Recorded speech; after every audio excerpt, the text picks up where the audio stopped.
Hello everyone, welcome to my YouTube channel.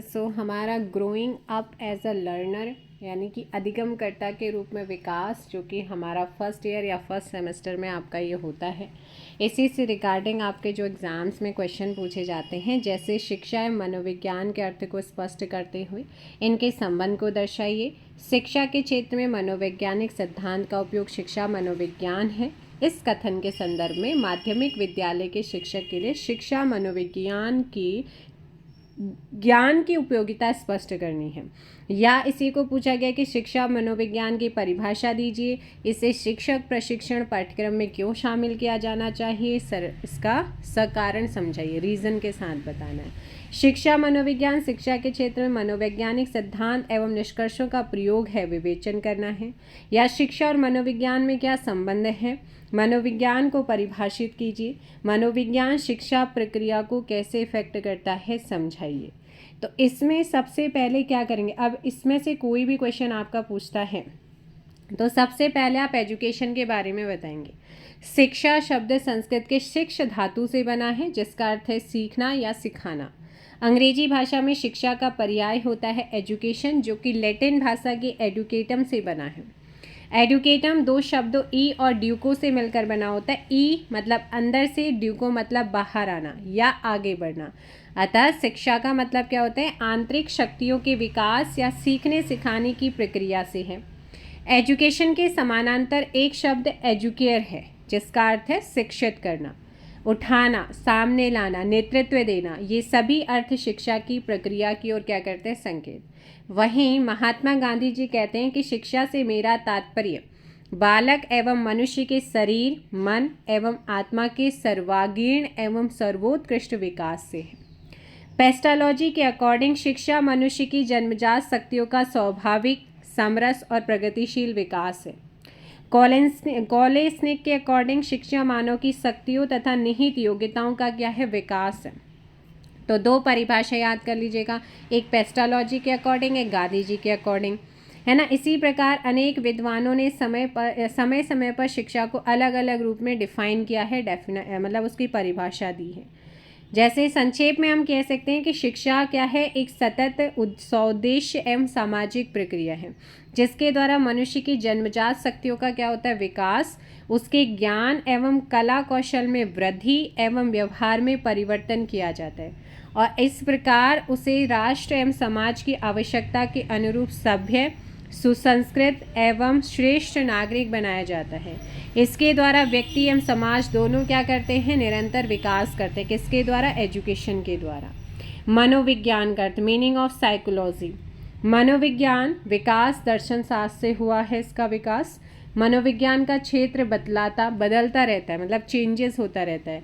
दर्शन शास्त्र से विकसित होने के कारण इसे प्रारंभ में आत्मा का विज्ञान कहा जाता था, बाद में इसे मस्तिष्क का विज्ञान कहा गया है, और कुछ समय पश्चात वुंट एवं जेम्स विद्वानों ने इसे चेतना का विज्ञान भी कहा है। आज मनोविज्ञान को व्यवहार का विज्ञान माना जाता है।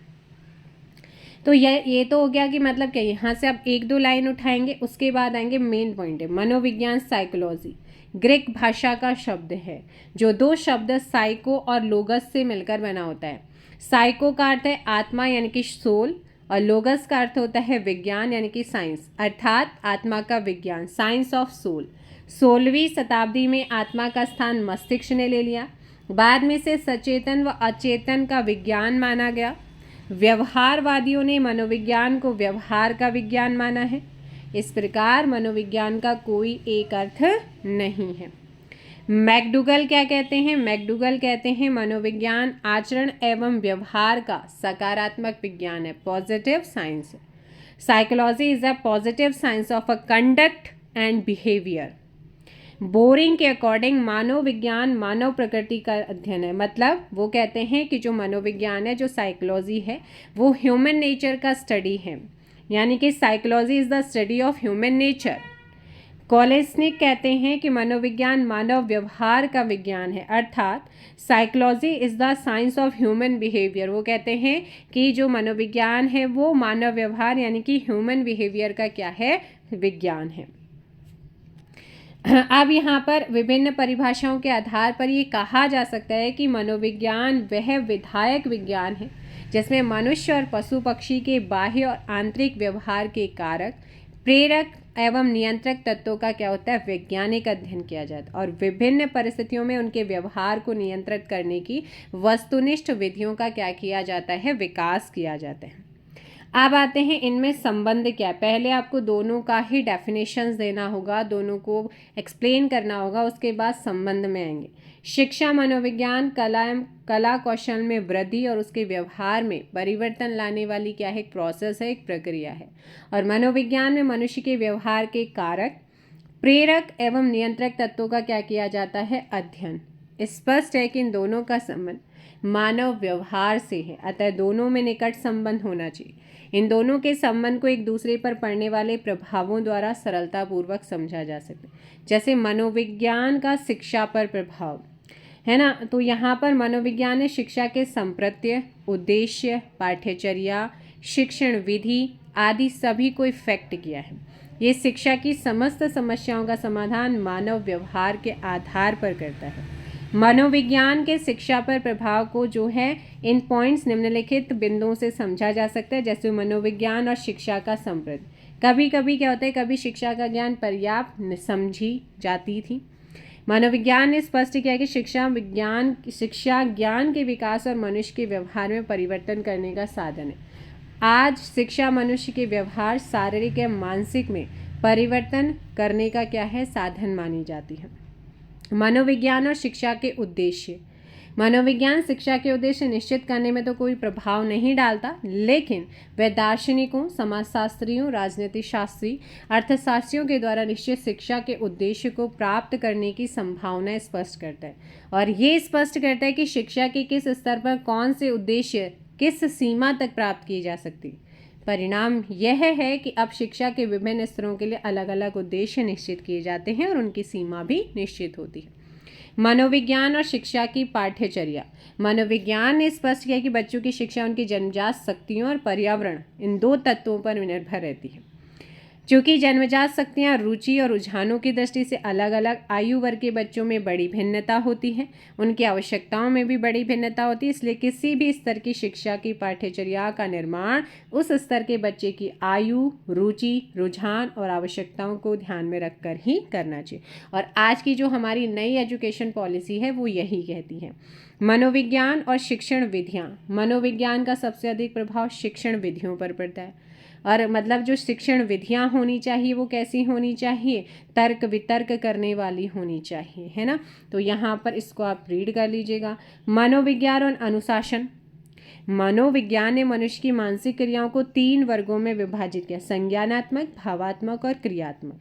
और ये स्पष्ट किया है कि उसके व्यवहार उसके ज्ञान एवं संवेगों पर आधारित है ना। अनुशासन का संबंध मनुष्य के भावात्मक पक्ष से होता है, इसलिए आज उसके विकास के लिए दंड के भयपूर्ण पर्यावरण के स्थान पर प्रेम एवं सहानुभूति पर्यावरण पर बल दिया। स्कूलों में भी देख रहे होंगे गवर्नमेंट ने बोला है कि बच्चों को मारना नहीं है। हम लोग जब हमारे टाइम पे एजुकेशन होती थी, हमारे तो उल्टे हाथों में डंडे बरसाए जाते थे, है ना। तो वो एक तरीका मुझे लगता है कि बेटर था, क्योंकि आज के टाइम पे जितना उनसे प्रेम से चीज़ें करते हैं तो बच्चे नहीं सीखते, तो एक थोड़ा सा चीज़ें। लेकिन जब ये अभी क्या है कि कहीं कहीं पे ये चीज़ें ज़्यादा हो जाती हैं, और जब ज़्यादा हो जाती है तो ऐसी कंडीशन में क्या हो जाता है, फिर वो ठीक नहीं है ना। तो ये आपको ध्यान रखना। अगला आता है मनोविज्ञान और शिक्षक। मनोविज्ञान और शिक्षक, कभी क्या होता है, शिक्षक को ज्ञान का संप्रेषक माना जाता था। मनोविज्ञान ने स्पष्ट किया कि मनुष्य की शिक्षा उसकी जन्मजात शक्तियों और पर्यावरण, इन 2 तत्वों पर निर्भर करती है। अतः शिक्षक का कार्य ज्ञान का संप्रेषण नहीं, ज्ञान प्राप्त करने के लिए उचित पर्यावरण यानी कि परिस्थितियों का निर्माण करना है। सीखेंगे तो बच्चे स्वयं ही। परिणाम यह है कि आज शिक्षक को ज्ञान का संप्रेषक नहीं माना जाता है, बच्चों के लिए सीखने की परिस्थितियों का निर्माण करता माना जाता है, उनका निर्देशक एवं पथ प्रदर्शक माना जाता है। मनोविज्ञान और शिक्षार्थी, मनोविज्ञान ने स्पष्ट किया कि बच्चों की शिक्षा उनकी जन्मजात शक्तियों और उनके बाह्य पर्यावरण, इन 2 तत्वों पर निर्भर है। मनोविज्ञान ने ये भी स्पष्ट किया कि भिन्न भिन्न आयु वर्ग के बच्चों की जन्मजात शक्ति, रुचि, रुझान में भिन्नता होती है, अतः उनकी शिक्षा विधान करते समय इसका ध्यान रखना चाहिए इससे शिक्षा के क्षेत्र में शिक्षार्थी का महत्व बढ़ा और आज वह शिक्षा का केंद्र माना जाता है। मनोविज्ञान और विद्यालय। मनोविज्ञान ने विद्यालयों के स्वरूप को भी इफेक्ट किया है। एक समय था जब विद्यालय में शिक्षकों का कठोर नियंत्रण था। सभी बच्चों के लिए एक सी पाठ्यचर्या होती थी, उन्हें एक ही विधि से पढ़ाया जाता था। मनोविज्ञान के प्रभाव से ही आज विद्यालयों में भयपूर्ण पर्यावरण के स्थान पर प्रेम एवं सहानुभूतिपूर्ण पर्यावरण का निर्माण करने पर बल दिया जाता है। इनमें अब बच्चों पर ज्ञान थोपा नहीं जाता है, अपितु उन्हें ज्ञान प्राप्त करने की परिस्थितियां प्रदान की जाती हैं। अब विद्यालयों को प्रयोगशाला और कार्यशालाओं के रूप में विकसित करने का प्रयास किया जाता है।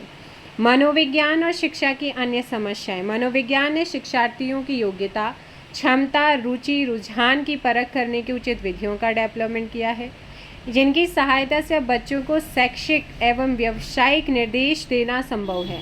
मनोविज्ञान में मनुष्य की मनोवैज्ञानिक क्षमताओं के मापन के साथ साथ बच्चों की शैक्षिक उपलब्धि के मापन की भी वस्तुनिष्ठ एवं विश्वसनीय विधियों का विकास किया गया, जिनकी सहायता से अब छात्रों की शैक्षिक उपलब्धियों का वस्तुनिष्ठ एवं विश्वसनीय मापन एवं मूल्यांकन संभव हुआ है। शिक्षा का मनोविज्ञान पर प्रभाव क्या पड़ा? तो शिक्षा तो किसी भी प्रकार के ज्ञान विज्ञान के विकास का मूल साधन है। मनोविज्ञान के विकास का भी है स्पष्टीकरण, जैसे शिक्षा द्वारा मनोविज्ञान का अध्ययन संभव होता है। मनोविज्ञान में मनुष्य एक पशु पक्षी के व्यवहार के कारक, प्रेरक एवं नियंत्रक तत्वों का अध्ययन करता है और इस अध्ययन के लिए जिस निरीक्षण, विश्लेषण, संश्लेषण आदि शक्तियों की आवश्यकता होती है, उनका विकास शिक्षा के द्वारा ही होता है। तो साफ जाहिर है कि शिक्षा द्वारा मनोविज्ञान का अध्ययन संभव है। शिक्षा द्वारा मनोविज्ञान का ज्ञान सुरक्षित रखा जाता है। शिक्षा मनोविज्ञान की विषय वस्तु में वृद्धि एवं विकास करती है। कैसे करती है? तो यहाँ पर देखो, शिक्षा मनोविज्ञान के क्षेत्र में शोध को बढ़ावा देती है, नई नई शोधों के अवसर प्रदान करती है। शोध के परिणाम से मानव विज्ञान के क्षेत्र में क्या हुआ है? लगातार विकास हो रहा है, उसकी विषय सामग्री में वृद्धि हुई। इस प्रकार शिक्षा मनोविज्ञान के उपयुक्त संबंध को देखते हुए कहा जा सकता है कि शिक्षा से संबंधित प्राय सभी क्षेत्रों में मनोवैज्ञानिक सिद्धांतों, नियमों, विधियों और मान्यताओं का प्रयोग किया जाता है। B.N. झा कहते हैं, शिक्षा की प्रक्रिया पूर्ण रूप से मनोविज्ञान की कृपा पर आश्रित है। इस प्रकार का विचार व्यक्त करते हुए स्किनर क्या कहते हैं कि मनोविज्ञान शिक्षा का मूलभूत विज्ञान है। वहीं कॉलेस्निक कहते हैं कि शिक्षा के क्षेत्र में मनोवैज्ञानिक सिद्धांतों का उपयोग ही शिक्षा मनोविज्ञान। तो मतलब उपयुक्त विवेचन से स्पष्ट है कि मनोविज्ञान शिक्षा के प्रत्येक क्षेत्र को इफेक्ट करता है। शिक्षक को मनोविज्ञान के ज्ञान से बहुत अधिक सहायता मिलती है। माध्यमिक स्तर पर छात्र किशोरावस्था में होते हैं और सांवेगिक रूप से बहुत अस्थिर होते हैं। माध्यमिक स्तर के शिक्षक के लिए शिक्षा मनोविज्ञान का ज्ञान अति आवश्यक होता है। शिक्षा मनोविज्ञान के उपयोग तो निम्न बिंदुओं के द्वारा समझा जा सकता है। शिक्षा के संप्रत्यों को समझने में सहायक। शिक्षा के सभी संप्रत्यों को समझना सभी स्तर के शिक्षकों के लिए आवश्यक है। शिक्षा मनोविज्ञान इस कार्य में शिक्षक को क्या करता है? सहायता प्रदान करता है। शिक्षा मनोविज्ञान शिक्षा के उद्देश्यों की प्राप्ति की संभावनाओं एवं लक्ष्य निर्धारित करने में प्रत्येक स्तर के शिक्षकों की क्या करता है? सहायता करता है। शिक्षा मनोविज्ञान किशोरावस्था की समस्याओं को समझने में शिक्षकों की सहायता करता है। किशोरों को व्यक्तिगत निर्देशन एवं परामर्श प्रदान करने में शिक्षा मनोविज्ञान शिक्षकों को सहायता प्रदान करता है। माध्यमिक स्तर पर आकर किशोर अपने कैरियर के प्रति चिंतित होता है, उसे व्यवसाय चयन में समस्या होती है। शिक्षा मनोविज्ञान की सहायता से ही शिक्षक छात्रों का उचित ढंग से व्यावसायिक निर्देशन कर सकता है ना। किशोरावस्था में छात्रों में स्वतंत्रता के लिए अति प्रबल भावनाएं होती हैं। शिक्षा मनोविज्ञान के ज्ञान से शिक्षक स्वतंत्रता व अनुशासन के सही प्रत्यय को समझने में सक्षम होता है और किशोरों को इसकी सहायता से सही रूप में क्या कर सकता है? निर्देशित कर सकता है। शिक्षा मनोविज्ञान के द्वारा शिक्षक किशोरों की रुचि, आवश्यकताओं को सही रूप में समझा पाते हैं। उनके स्तर के अनुसार शिक्षा की पाठ्यचर्या के निर्माण और चयन में सक्षम होते हैं। शिक्षा मनोविज्ञान की सहायता से ही है ना, छात्रों की व्यक्तिगत भिन्नताओं और विशिष्टताओं को समझकर शिक्षक उनके अनुसार शिक्षण विधियों का निर्माण और चयन करने में सक्षम होता है। शिक्षा मनोविज्ञान शिक्षकों के भीतर शैक्षिक मापन एवं मूल्यांकन की योग्यता विकसित करने में सहायता करता है। मतलब सहायता प्रदान करता है। माध्यमिक स्तर पर छात्र किशोरावस्था में होते हैं, जो उनके जीवन का क्या होता है, संघर्ष का काल माना जाता है। शिक्षा मनोविज्ञान शिक्षार्थियों को समझने में शिक्षक की सहायता करता है। इसके ज्ञान द्वारा शिक्षक छात्रों की शिक्षा की उचित व्यवस्था करने में क्या हो पाता है, सक्षम होता है। मनोविज्ञान के द्वारा ही शिक्षक छात्रों की रुचियों को समझता है, तभी तो वो उनको निर्देशन दे पाता है ना। तो शिक्षा और मनोविज्ञान का आपस में घनिष्ठ संबंध है। मनोविज्ञान के लिए शिक्षा का होना ज़रूरी होता है। ठीक है, तो ये आप लोगों का एक क्वेश्चन किस तरीके से पूछा जा सकता है, तो ये आप लोग ध्यान रखिएगा। कहीं पर भी इस तरीके का क्वेश्चन आता है तो इसको आप लिख लीजिए। इसे आप और बहुत शॉर्ट में कर सकते हैं, बस समझने की चीज़ है और अपनी लैंग्वेज में लिखने की ज़रूरत होती है। Thank you so much. जय हिंद, जय भारत, जय उत्तराखंड, जय देवभूमि।